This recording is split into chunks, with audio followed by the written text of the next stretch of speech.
àwọn àgbà bọ̀ wọ́n ní ìran mẹ́ta kò gbọ́dọ̀ tòṣì. Ó dàbí pé Ọlọ́run Olódùmarè kí ìran mẹ́ta Yorùbá tòṣì o. Bẹ́ẹ̀ ló dàbí pé ègún má ṣe rere ká fẹ́ gòkè ká jábọ́ tó wà ní orí ilẹ̀ Yorùbá ó ti parẹ́ pátápátá báyìí o. Ààrẹ tuntun ààrẹ Bọ́lá Ahmed Akabi Tinubu ló dàbí pé ó pa ègún ìrẹ́ o sí ègún tó ń ja Yorùbá. Ègún má ṣe rere, ègún má gòkè, ègún kó kù díẹ̀ kéèyàn gòkè àgbà kó jábọ́ tó sì wá sópin lórí Tinubu ọmọ olódò dẹ. Kí ló fa tútútónù yìí?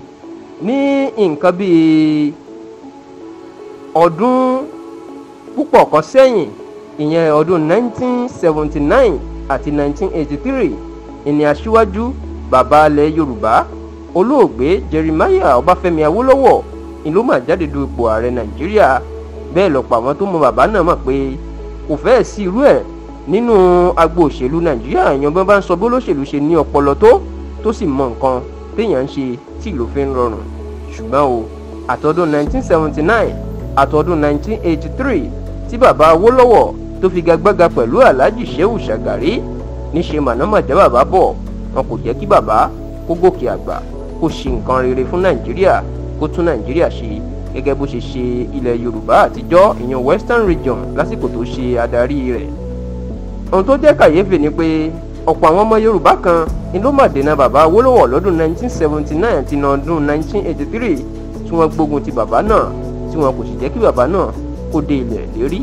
Kò ní jẹ́ kàyéfì fún yín pé nígbà tó tún yà lọ́dún 1993 ìyẹn lẹ́yìn bíi ọdún mẹ́wàá tí wọ́n fi ẹ̀yìn bàbá Awólọ́wọ̀ jọlẹ̀ ìní ọmọ Yorùbá míì ìyẹn tiẹ̀ jẹ́ Ààrẹ Ọ̀nà Kakanfò ilẹ̀ Yorùbá ńgbà náà Báṣọ̀run Mashood Káṣímáwò Ọláwálé Abiola MKO Abiola ìlú náà jáde dupò ààrẹ orílẹ̀-èdè yìí.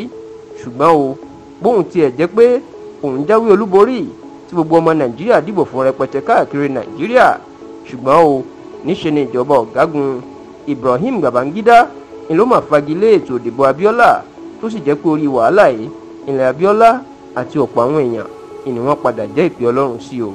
Lẹ́yìn 30 ọdún tí Abiola tó ṣe é tó lulẹ̀ àti lẹ́yìn nǹkan bí 40 ọdún tí bàbá Awólọ́wọ̀ tóun náà ṣe é tó lulẹ̀ ni ló tún bọ́ sórí Tinubu o.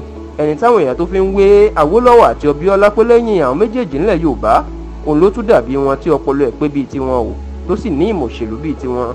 Ṣùgbọ́n níṣe lẹ̀rù ń ba àwọn èèyàn pé ègún ìyá àtúnjà Tinubu òun náà yóò lulẹ̀ yóò jábọ́ lásìkò ètò ìdìbò ààrẹ tó wáyé lọ́jọ́ 25 oṣù kejì ọdún yìí. Ṣùgbọ́n o ègún ti bàjẹ́, ègún má ṣe rere, ègún kíran mẹ́ta tòṣì ó mà ti bàjẹ́ lórí Tinubu. Ọ̀pọ̀lọpọ̀ ogun ni Tinubu náà jà. Bẹ́ẹ̀ lọ́pọ̀ àwọn ọmọ Yorùbá wọ́n tún dìde ogun sí i gẹ́gẹ́ bó ṣe ṣe fún Awólọ́wọ̀ àti MKO Abiola. Ṣùgbọ́n ogun àjàyè ni Tinubu jà. Ó jà fitafita, ó la ọ̀pọ̀lọpọ̀ wàhálà kọjá. Bẹ́ẹ̀ èèyàn kan bá jókòó tó wò pọ́gbọ́n òṣèlú Tinubu ni kò ń ṣọgbọ́n òṣèlú rárá o. Ọgbọ́n òṣèlú kọ́ o, àdúrà ló gbà lórí Tinubu. Nítorí pé ọ̀pọ̀ àwọn ìgbésẹ̀ ńláńlá ni làwọn kan tó wà nínú ìjọba àná ààrẹ Muhammadu Buhari gbé láti má jẹ́ kí Tinubu ṣe rere, pàápàá lórí ọ̀rọ̀ ògógó owó àtọ̀wọ́n gógó epo tó jẹ́ pé lójú ẹni tó lè larú ẹ̀ já. Ṣùgbọ́n Tinubu mà lájà, ó di ààrẹ o. Lẹ́yìn tó da ààrẹ, awuyewuye míì tó bẹ̀rẹ̀ pé wọn ò ní búra fún wọn yóò tún ṣe bíi ti MKO Abiola ọdún 1992. Ṣùgbọ́n o ọ̀kẹ́rẹ́ ti gorí ìrókò, ojú ọdẹ ti dá o. Aṣíwájú Bọ́lá Ahmed Tinubu ó ti gba ìjọba Nàìjíríà, ó ti di ààrẹ báyìí o. Ègún ti bàjẹ́ lórí ìran Yorùbá o.